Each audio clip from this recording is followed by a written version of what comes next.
Hey gardeners, Amy here. Welcome to my garden. So I just finished my move to Canada. I've gotten most of the stuff unpacked. I'm getting settled in, and I am getting ready to tackle all of these many gardening tasks that need to be done before winter. You know, winter in BC is no small deal, so I need to get a lot of stuff done to get ready for it. I've mentioned this before, but in case you didn't already know, I moved on to my family's homestead. When my grandparents on my dad's side immigrated from Italy, they bought this property. And then when they died, my dad inherited it. And then when he passed, he left it to me. So I feel very personally connected to this property. It's where I spent most of my summers with my dad and his mom, my grandma, obviously. And, you know, I want to do right by my grandma. She had an amazing vegetable garden.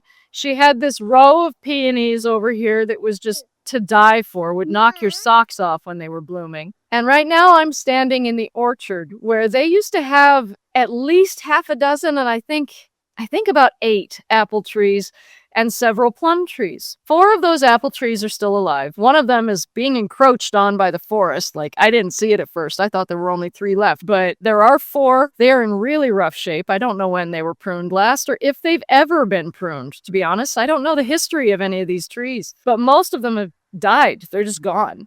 And then behind me, I remember there being 3 plum trees, but there are definitely 4 established plum trees back here. Now, underneath all these plums, I thought it was all suckers and undergrowth and other weeds. But when I got down in there, like, to start picking plums yesterday, I realized that I don't think these are suckers. I think they're saplings. I think all this growth under here is actually new trees from the fruit being dropped, and nobody cleaned it up, and so it germinated and started new trees. So today I want to do 2 things. I want to tackle this, but I also want to talk about a trick that I've picked up over the years about how to get help with yard work or dispose of things that you don't want for the cheapest way possible, and that is free. Even I, with 20 years of experience, was looking at this and just shaking my head and going, where do I even start? Like, I don't even know, because I'm a little bit overwhelmed by the whole property, right? But I know how to break a gardening project down into steps.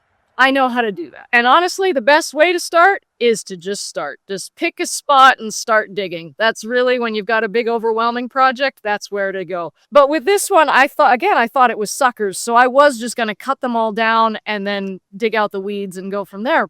But if they're saplings, I feel really bad about just digging them up and throwing them away. So here's the trick. When you have something that you no longer need, but is still useful to somebody else, put it up on Craigslist or Facebook Marketplace for free. I've done this for clients with sod, with rock, and fill dirt. I've done it with fill dirt, like just anything that you don't want anymore, but would be super expensive and dumb to take to the dump, right? So we will cut the sod and roll it up and put it on the curb. And then we put a picture of it on Facebook Marketplace and say, free sod, you haul, meaning you come pick it up. It'll be gone by the end of the day. Same thing with rocks. And with rocks, you can even say you all need to dig it out. It's free. You just got to come get it. And people will come and dig it out and take it for free versus paying way too much per ton to dump rock.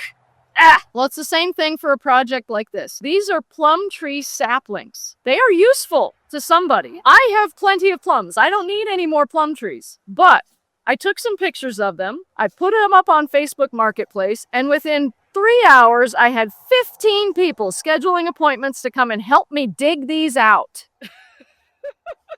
So today we're going to see the community come by and help me dig out around my plum trees. And then I will be able to get in there to prune, and it's going to be awesome. My plan with these trees was to prune them, all of them, in February, the apple trees and the plum trees. But as they are right now, I can't even get in there to prune. There's so much undergrowth. And again, if it was suckers, I would just cut them down. Fine, whatever. But saplings, if I wait until February, I won't be able to dig them out because the ground will be frozen. I won't be able to get them. So we're going to dig them out now, and I'm going to prune out all the dead stuff that I can reach now. And then in February, I'm going to do the nice orchard prune that needs to be done on these trees. So that's the plan. Let's see how today goes.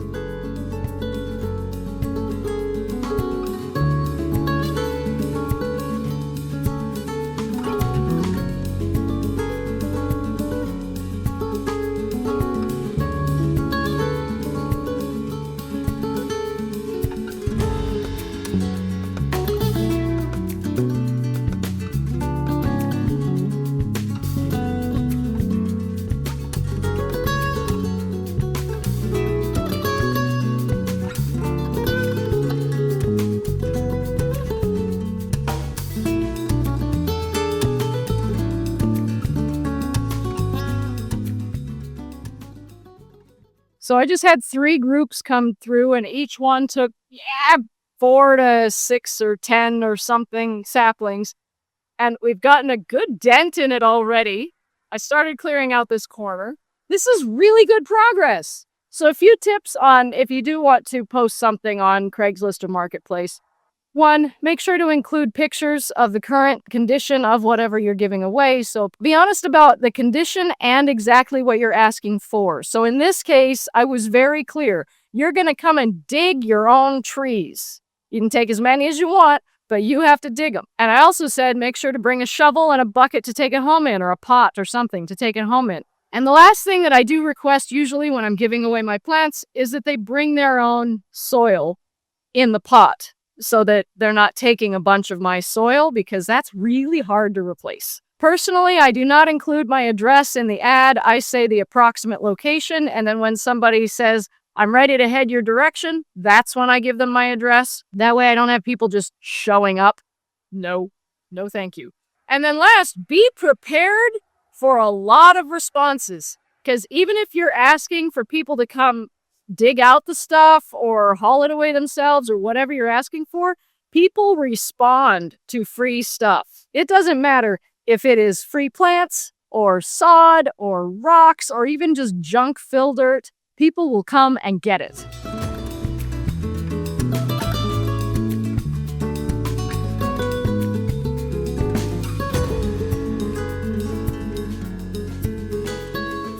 I kept stepping on this one in the lawn. It's been getting mowed over multiple times.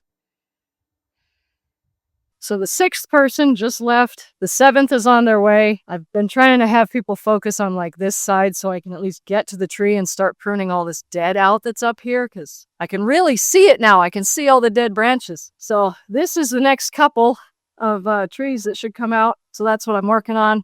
One trick about digging up live shrubs when you want them to survive and do well is to start taking the soil out from underneath, so you can actually find the roots and get up underneath them, and then lift the whole plant.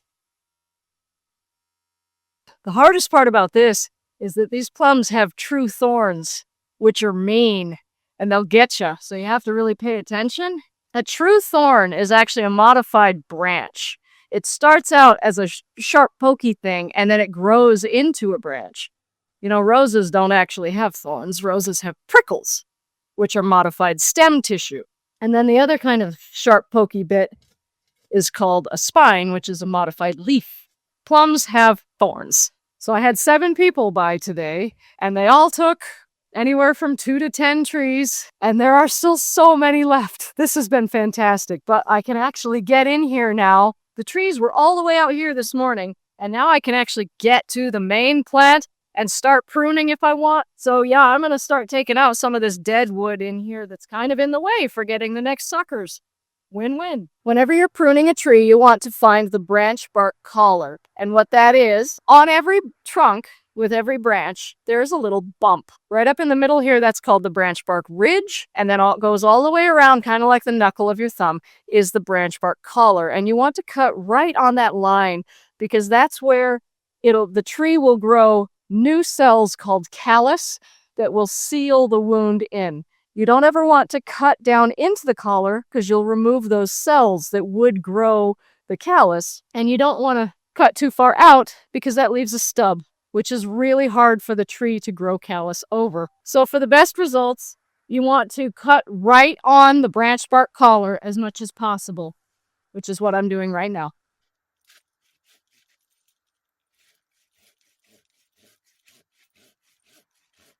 Ooh. I've got a little bit of rot on the inside, which shouldn't surprise me. These trees are so old. It's hard to tell.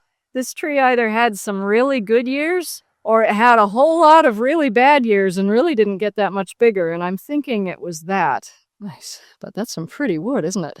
So I missed the collar by about a ½ inch on this side. It's right here. So I could go through and correct that if I wanted to.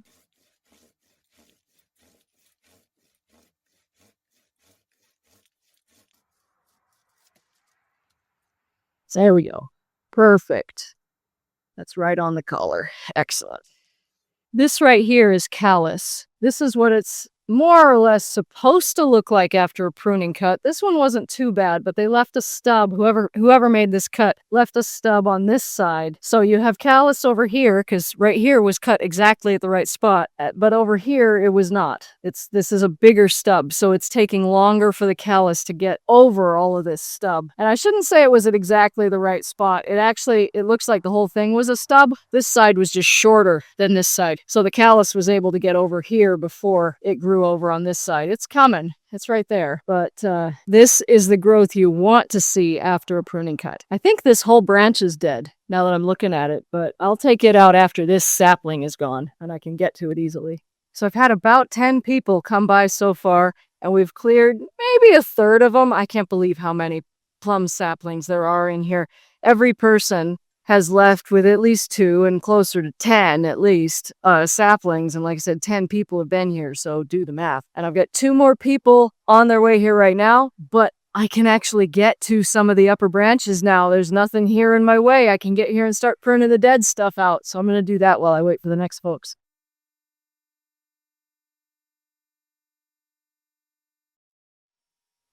The best time to prune a fruit-producing tree is when it's dormant, so midwinter. My favorite time is about February. But the best time to prune dead out of any tree is as soon as you see it. Whenever the saw is sharp, you can prune out dead wood from trees. Or in this case, the loppers, I guess.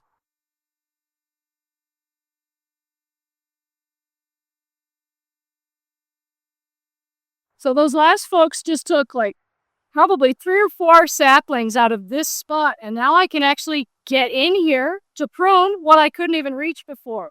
This is awesome. So here's what to do if one's giving you a hard time. So we've got a rock right here, you said? We're going to loosen it up with a fork.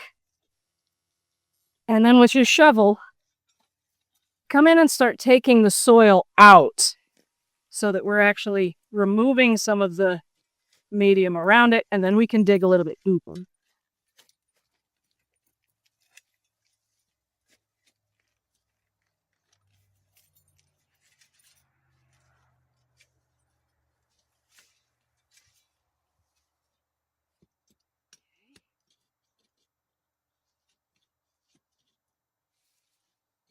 All right, and I think we'll just kind of wrap this, switch places. You can do the same on that side. We go for healing there. Yeah, there is a nice big rock in our way right there. There we go, it's moving. We have motion.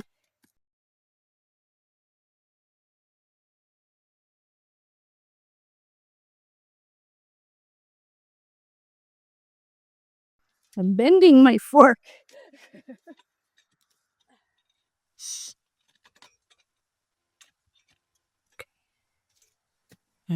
Yeah, for sure.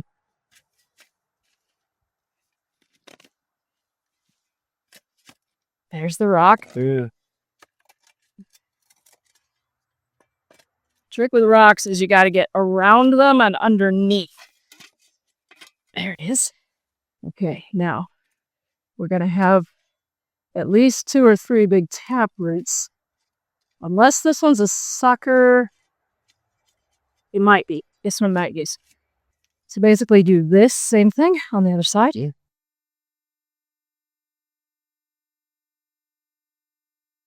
What probably happened here is that 1 or 2 germinated and then it got run over by the lawnmower. So you want to get as much of that taproot as you reasonably can. Okay. But this one's going to be going for a while. When there's some of the smaller ones. Yeah, so on it, here's the thing. As long as you have feeder roots, the plant's going to be fine. So like we could, this is probably enough because this is what feeds the tree. Yeah. Okay. The whole purpose of a taproot, an anchor root, is literally just to anchor the plant so it doesn't fall over. Okay. But that's not actually doing much to feed the tree. It's just holding it down. So we could cut that. And yeah, you see all those nice, well, these nice roots there. Yeah.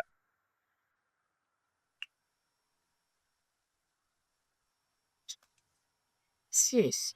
Nice. That'll fit better in a pot anyway. This right here, this is beautiful. This was one plant that germinated and probably got mowed over by the lawnmower. That's why it's got multiple tops. But so your choices with this are keep them this way, or you can see which one's the strongest and cut off the other two. Either way is fine. This one is absolutely beautiful because as long as this one is the surviving tree, just take this off. Actually, nope, never mind. It's its own tree. It's split off so far down, it has its own root.